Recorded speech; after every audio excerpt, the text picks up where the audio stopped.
আসসালামু আলাইকুম। সংবাদে আপনাদের সবাইকে স্বাগতম জানাচ্ছি। আমি মিম। শুরুতেই সংবাদ শিরোনাম। এদিকে ইসরায়েলকে একদিনেই ধ্বংস করতে পারে ইরান। অপরদিকে নিষেধাজ্ঞা থেকে মুক্তি চায় ইরান, আলোচনায় রাজি ট্রাম্প। এবং শান্তি আলোচনার মধ্যে পাকিস্তানের হামলায় আফগানিস্তানে নিহত ৫ ও লেবাননে ইসরায়েলের সামরিক হামলায় ইরানের নিন্দা। এবং আবারও ব্যালিস্টিক ক্ষেপণাস্ত্র ছড়ল উত্তর কোরিয়া ও টমাহক ক্ষেপণাস্ত্র চায় ইউক্রেন, দেবেন না ট্রাম্প।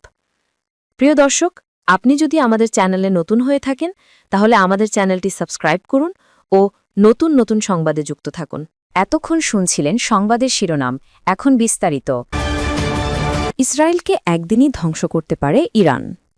১২ দিনের যুদ্ধে আয়রন ডোমকে ফাঁকি দিয়ে ইসরায়েলি ভূখণ্ডে আঘাত হেনে বিশ্বের সামরিক বিশেষজ্ঞদের প্রশংসা করিয়েছে ইরান। দেশটির ক্ষেপণাস্ত্রগুলো ইসরায়েলকে এক নজিরবিহীন নিরাপত্তা দুঃস্বপ্নের মুখোমুখি করেছিল। ১২ দিনের ওই যুদ্ধে শক্তি প্রদর্শন করে ইরানি ক্ষেপণাস্ত্রগুলো আবারও পশ্চিমা বিশেষজ্ঞদের প্রশংসা জাগিয়ে তোলে এবং ইসরায়েলের মারাত্মক দুঃস্বপ্নের দিকে দৃষ্টি আকর্ষণ করে। সাবেক এক মার্কিন সেনা কর্মকর্তার বরাত দিয়ে ফার্স নিউজের এক প্রতিবেদনে বলা হয়, ইরানের একটি বিশাল ক্ষেপণাস্ত্র ভাণ্ডার রয়েছে যা দিয়ে ইরান একদিনই ইসরায়েলকে মাটিতে মিশিয়ে দিতে পারে। এমনটাই মনে করেন মার্কিন সেনাবাহিনীর প্রাক্তন সদস্য কর্নেল ডাগলাস ম্যাকগ্রেগর। তিনি জোর দিয়ে বলেন, ইরান একেবারেই যুদ্ধ করতে চায় না, তবে শত্রুর মুখোমুখি হওয়ার জন্য তাদের উল্লেখযোগ্য সামরিক ক্ষমতা রয়েছে। ম্যাকগ্রেগরই একমাত্র ব্যক্তি নন যিনি ইরানের ক্ষেপণাস্ত্র ক্ষমতার প্রশংসা করেছেন। ১২ দিনের ওই যুদ্ধের সময় যখন ইরানি ক্ষেপণাস্ত্রগুলো নিক্ষেপ করা হচ্ছিল এবং অধিকৃত অঞ্চলের গভীরে সেগুলো আঘাত হানছিল, তখন অন্যান্য বিশেষজ্ঞরাও ইরানের প্রশংসা করেন। এই ব্যক্তিদের মধ্যে একজন কৌশলগত তুর্কি বিশেষজ্ঞ ইব্রাহিম কালাস। তিনি বলেছেন, ইরান ইসরায়েলের আয়রন ডোমকে একটি ড্রেনে পরিণত করেছে। এই সামরিক বিশেষজ্ঞ বিশ্বাস করেন, ১২ দিনের সেই যুদ্ধের আগে ইসরায়েল নিজেকে বিশ্বের সবচেয়ে নিরাপদ অঞ্চল হিসেবে উপস্থাপন করার চেষ্টা করছিল। কিন্তু ইরানি ক্ষেপণাস্ত্রগুলো তাদের সেই আধিপত্য ভেঙে দিয়েছে এবং ইসরায়েলের প্রতিরক্ষা ব্যবস্থাকে চ্যালেঞ্জ জানিয়েছে। ইব্রাহিম কালাস ইরানি ক্ষেপণাস্ত্র প্রযুক্তির কথাও উল্লেখ করেছেন। তিনি জোর দিয়ে বলেছেন, ইসরায়েল এই ক্ষেপণাস্ত্র প্রযুক্তি এবং ইরানের ভয়াবহ আক্রমণ প্রতিহত করতে অক্ষম। যুদ্ধে ইরানের জয়। এদিকে অবসরপ্রাপ্ত মিশরীয় জেনারেল সামির ফারাজ আরব মিডিয়ার সঙ্গে এক সাক্ষাতে জোর দিয়ে বলেছেন, ১২ দিনের ওই যুদ্ধের সময় ইরানই তার ক্ষেপণাস্ত্র দিয়ে শত্রুকে বেশি কার্যকর আঘাত দিয়েছে। নিষেধাজ্ঞা থেকে মুক্তি চায় ইরান, আলোচনায় রাজি ট্রাম্প। ইরান পারমাণবিক অস্ত্র বানাচ্ছে এমন অভিযোগে জাতিসংঘ দেশটির ওপর নিষেধাজ্ঞা দিয়েছে। মার্কিন যুক্তরাষ্ট্র একই অভিযোগে কঠোর নিষেধাজ্ঞা দিয়েছে। সেটি থেকে মুক্তি পেতে চায় মধ্যপ্রাচ্যের দেশটি, এমন দাবি করেছেন মার্কিন প্রেসিডেন্ট ডোনাল্ড ট্রাম্প। বৃহস্পতিবার ৬ নভেম্বর ট্রাম্প বলেছেন, তিনিও চান ইরানকে মুক্তি দিতে, এজন্য আলোচনার পথ খোলা রাখছেন। খবর রয়টার্সের। মার্কিন প্রেসিডেন্ট বলেন, সত্যি বলতে ইরান জিজ্ঞেস করেছে নিষেধাজ্ঞাগুলো তুলে নেওয়া সম্ভব কিনা। ইরানের ওপর খুবই কঠোর মার্কিন নিষেধাজ্ঞা রয়েছে যা তাদের জন্য সত্যি কঠিন করে তুলেছে।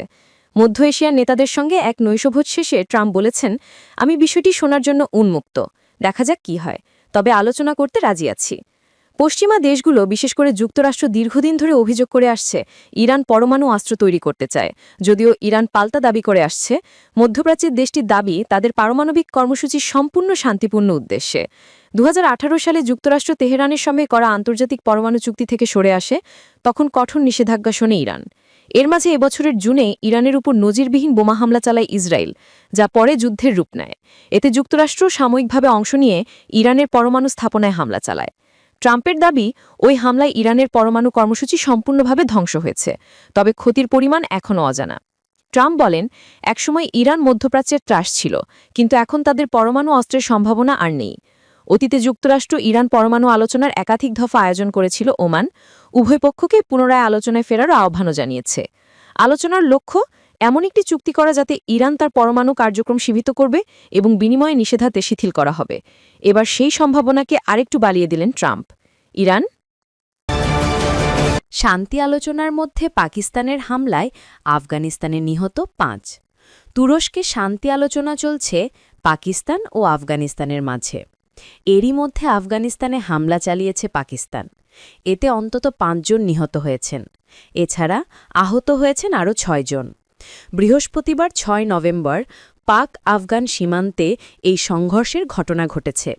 সীমান্তবর্তী আফগানিস্তানের কান্দাহার প্রদেশের জেলা স্পিন বোলদাকের জেলা হাসপাতালের এক চিকিৎসক এ প্রসঙ্গে এএফপিকে বলেছেন, বৃহস্পতিবারের ঘটনায় ৫ জন নিহত হয়েছেন। নিহতদের মধ্যে ৪ নারী এবং ১ জন পুরুষ রয়েছেন। সেই সঙ্গে আহত হয়েছেন আরও ৬ জন। নিহত এবং আহতরা সবাই আফগানিস্তানের নাগরিক। সীমান্তের ওপারে পাকিস্তানে কেউ নিহত কিংবা আহত হয়েছে কিনা এখনও জানা যায়নি। লেবাননে ইসরায়েলের সামরিক হামলায় ইরানের নিন্দা। লেবাননের ওপর ইসরায়েলের ব্যাপক সামরিক হামলার তীব্র নিন্দা জানিয়েছে ইরান। তেহরানের পররাষ্ট্র মন্ত্রণালয় এই হামলাকে লেবাননের সার্বভৌমত্বের সুস্পষ্ট লঙ্ঘন ও আন্তর্জাতিক শান্তি নিরাপত্তার বিরুদ্ধে জঘন্য অপরাধ বলে উল্লেখ করেছে। শুক্রবার ৭ নভেম্বর এক বিবৃতিতে ইরানের পররাষ্ট্র মন্ত্রণালয় জানায়, লেবাননের বিভিন্ন অঞ্চলে চলমান ইসরায়েলি আগ্রাসন আন্তর্জাতিক আইন ও মানবিক মূল্যবোধের পরিপন্থী। বিবৃতিতে বলা হয়, দখলদার বাহিনীর যুদ্ধোন্মত্ততা রুখতে জাতিসংঘ, আন্তর্জাতিক সম্প্রদায় ও আঞ্চলিক দেশগুলোর তাৎক্ষণিক দায়িত্ব রয়েছে। ইরান সতর্ক করে জানায়, এই আগ্রাসনের প্রতি নীরবতা ও দায়মুক্তি অঞ্চলের শান্তি ও নিরাপত্তার জন্য গুরুতর পরিণতি বয়ে আনতে পারে। বিবৃতিতে আরও বলা হয়, নভেম্বর ২০২৫-এর যুদ্ধবিরতি চুক্তির পর থেকে ইসরায়েলের ধারাবাহিক হামলায় ১,০০০-এর বেশি নিরীহ লেবাননি নাগরিক নিহত, আহত হয়েছেন। ধ্বংস হয়েছে অবকাঠামো ও আবাসিক এলাকা। এটি একটি স্বাধীন দেশের সার্বভৌমত্ব ও ভৌগোলিক অখণ্ডতার ওপর প্রকাশ্য আঘাত। ইরান দাবি করেছে, এসব হামলা যুক্তরাষ্ট্রের পূর্ণ সমর্থন ও প্রত্যক্ষ সম্পৃক্ততা ছাড়া সম্ভব নয়। তেহরানের মতে, ইসরায়েলের এই নীতি তার দখলদার, সন্ত্রাসী ও আধিপত্যবাদী চরিত্রের আরেকটি প্রমাণ, যার লক্ষ্য লেবাননের স্থিতি, নিরাপত্তা ও পুনর্গঠন প্রক্রিয়াকে বাধাগ্রস্ত করা।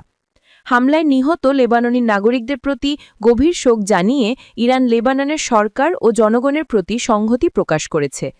পাশাপাশি লেবাননের বৈধ প্রতিরোধ শক্তির প্রতি সমর্থন জানিয়ে তাদের সার্বভৌমত্ব, নিরাপত্তা ও ভৌগোলিক অখণ্ডতা রক্ষার প্রচেষ্টাকে সমর্থন করার অঙ্গীকার পুনর্ব্যক্ত করেছে।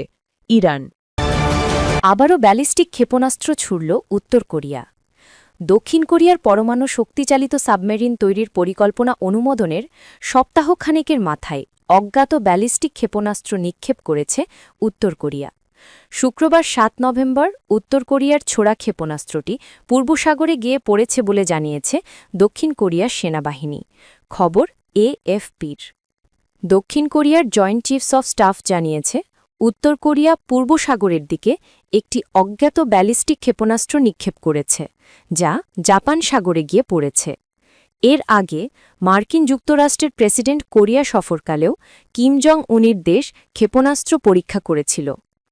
২০১৯ সালে উত্তর কোরিয়ার নেতা কিম জং উন ও ট্রাম্পের মধ্যে নিরস্ত্রীকরণ ও নিষেধাজ্ঞা প্রত্যাহারের পরিধি নিয়ে শীর্ষ বৈঠক ব্যর্থ হওয়ার পর থেকে পিয়ংইয়াং বারবার নিজেকে একটি অপরিবর্তনীয় পারমাণু রাষ্ট্র হিসেবে ঘোষণা করেছে। তার আরেক ধাপ হচ্ছে এই ক্ষেপণাস্ত্র পরীক্ষা। মার্কিন যুক্তরাষ্ট্রের প্রেসিডেন্ট ডোনাল্ড ট্রাম্প সম্প্রতি দক্ষিণ কোরিয়ায় গিয়ে পরমাণু শক্তিচালিত সাবমেরিনের অনুমোদন দেয়। ডিজেল চালিত সাবমেরিনগুলোকে ব্যাটারি রিচার্জ করার জন্য নিয়মিতভাবে ভূপৃষ্ঠে উঠতে হয়, কিন্তু পরমাণু শক্তিচালিত সাবমেরিনগুলো অনেক বেশি সময় ধরে পানির নিচে থাকতে পারে। বিশ্লেষকদের মতে, পরমাণু শক্তিচালিত সাবমেরিন নির্মাণ দক্ষিণ কোরিয়ার নৌ ও প্রতিরক্ষা শিল্পে একটি যুগান্তকারী অগ্রগতি হবে। গণমাধ্যম ও বিশ্লেষণ প্রতিবেদন অনুসারে মার্কিন যুক্তরাষ্ট্র, অস্ট্রেলিয়া, চীন, রাশিয়া, ভারত, ফ্রান্স ও যুক্তরাজ্য এই ৭টি দেশ পরমাণু শক্তিচালিত সাবমেরিনের দিকে অগ্রসর হয়েছে। দক্ষিণ কোরিয়া টমাহক ক্ষেপণাস্ত্র চায় ইউক্রেন, দেবেন না ট্রাম্প। মার্কিন প্রেসিডেন্ট ডোনাল্ড ট্রাম্প আগে থেকেই বলে আসছেন, তিনি চান না রাশিয়ার বিরুদ্ধে টমাহক ক্ষেপণাস্ত্র ব্যবহার হোক। এই কারণে ট্রাম্প ইউক্রেন তো বটেই, ন্যাটো সদস্যদের কাছেও অস্ত্রটি বিক্রি করতে চাননি। কিন্তু ব্লুমবার্গ নিউজ দিয়েছে ভিন্ন খবর। বৃহস্পতিবার ৬ নভেম্বর যুক্তরাষ্ট্রে নিযুক্ত ইউক্রেনের রাষ্ট্রদূত ওলহা স্টেফেনিশিনা গণমাধ্যমটিকে বলেছেন, ইউক্রেন টমাহক ক্ষেপণাস্ত্র এবং অন্যান্য দীর্ঘপাল্লার অস্ত্র কেনা নিয়ে যুক্তরাষ্ট্রের সঙ্গে ইতিবাচক আলোচনা করছে। দ্য গার্ডিয়ানের প্রতিবেদন অনুযায়ী টমাহক যুক্তরাষ্ট্রের তৈরি দূরপাল্লার ক্রুজ মিসাইল, যা যুদ্ধজাহাজ বা সাবমেরিন থেকে ছোড়া হয়। ভূপৃষ্ঠে নির্দিষ্ট লক্ষ্যবস্তুতে অত্যন্ত নিখুঁতভাবে আঘাত হানতে পারে টমাহক। নিচু উচ্চতায় ওড়ে বলে টমাহক রাডারে ধরা পড়ে না। এতে আছে উন্নত জিপিএস ও নেভিগেশন ব্যবস্থা। এতক্ষণ আমাদের সাথে থাকার জন্য ধন্যবাদ।